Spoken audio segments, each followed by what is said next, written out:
I'm kind of mad. It is what it is, though. It's quarantine things. Quarantine things. You certainly have to. Oh boy, where do I even start?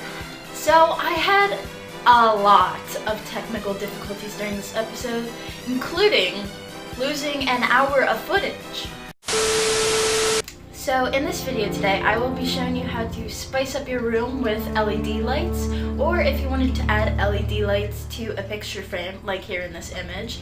A colleague and I will be showing you a step-by-step process for, how to do that, or how to go about making an LED strip light up like that. Let's get started! 3, 2, 1, 0. All engine running. Liftoff. We have a liftoff. Wow, there are other people working on this.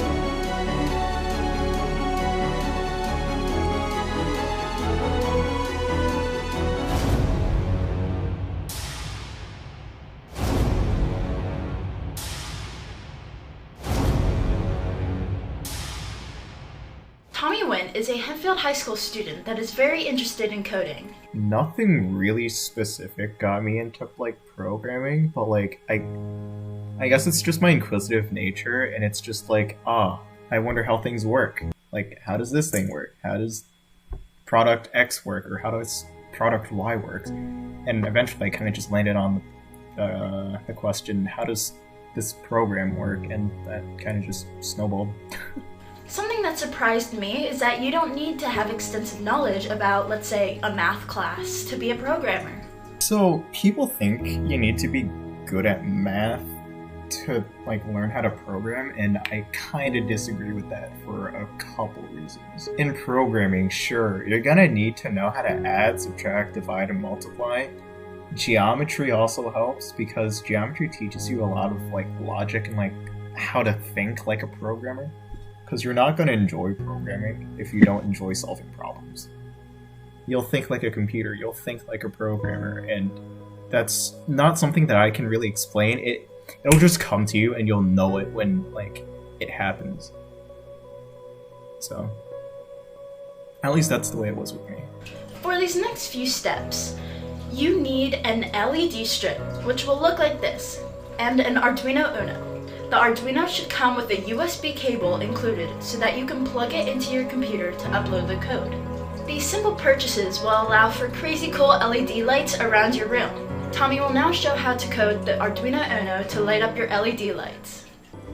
What we're going to be doing is programming your LED strip, the entire LED strip, to a custom color. We're going to want to include a library, so you want to go to Sketch, then include library, and then click on Manage Libraries.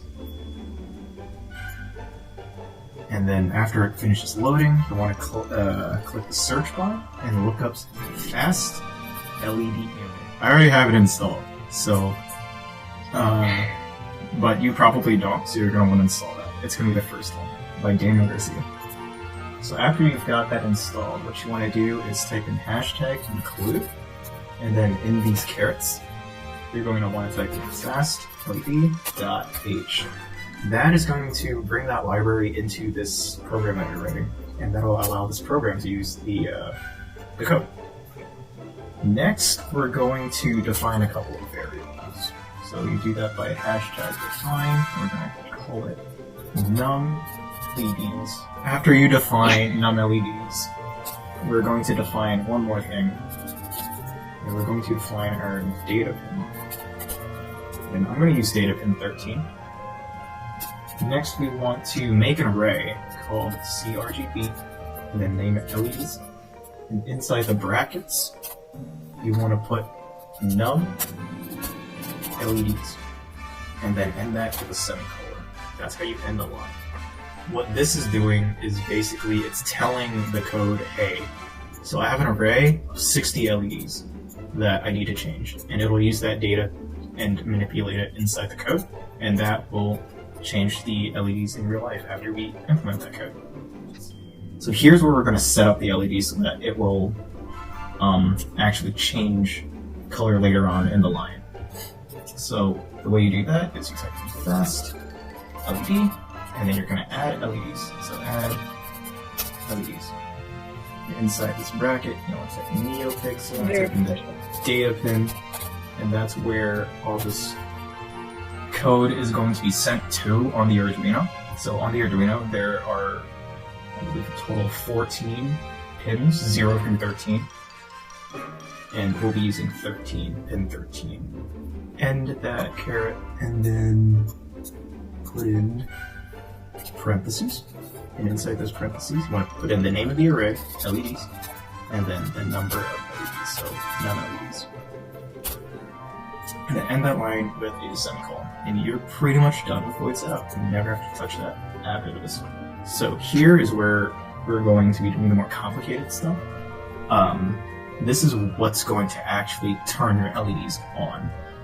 So you want to type in for. We're going to be making something called a for loop. So for int I is what I usually call my variables inside a for loop. Set that equal to 0. And you want to put the condition next. So as I is less than the number of LEDs, instead of typing 60, I can just type in that constant that we made up here. And then I'm going to just continue to add on. And then open up some brackets. Next, you want to type in the name of the array, so LEDs, which we got up here. And in here, we want to put in the letter I, because I will change inside this for loop. I'm not going to go into why it changes, but you're just going to have to trust my word that it changes. And that line right there will be huge in changing the actual LEDs on the strip itself. And then you want to set it equal to CRGB. And this is where we're going to be choosing color. So to choose a color, you want to type in these parentheses, and then inside those parentheses, you want to put in an RGB value. I already chose an RGB value. We're going to be choosing purple.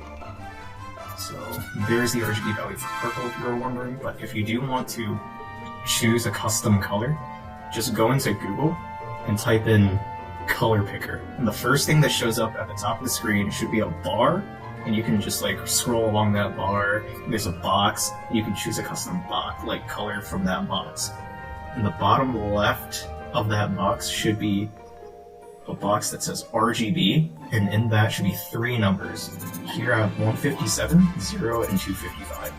Those numbers are the numbers that you need to actually like determine the color in code. So after you finish that line, you want to put a semicolon to end that line. Now that just sets the LED's color, but we haven't displayed that color yet. So to do that, you want to type fast led.show and then end that line. That will actually turn the LEDs on, and you will now be able to see those LEDs turn on and display the color that you selected up here, where it's highlighted. The last line should be a delay, and this delay is measured in milliseconds. So I'm just going to put in 30 as my sample delay. That way the LEDs don't just turn on immediately, because that can be kind of jarring. And adding a delay adds this cool animation. In my opinion, it's pretty cool, but it'll be less jarring for the first time if you're like turning it on for the first time. And then you end that line with a semicolon, and that'll be it. After you're done, you hit this upload button, where my cursor is right now. Here is what the wiring should look like when you set up your cables. You can also have a crazy cool and long code that will allow for rainbow LED lights, like shown here. It is also shown in the description below. Thank you so much for watching this episode of Asking Questions. See you in the next episode! Learning how to code and set up cool LED lights in your room can keep you preoccupied during the quarantine. So if this is something you would like to try, go ahead and take the lead.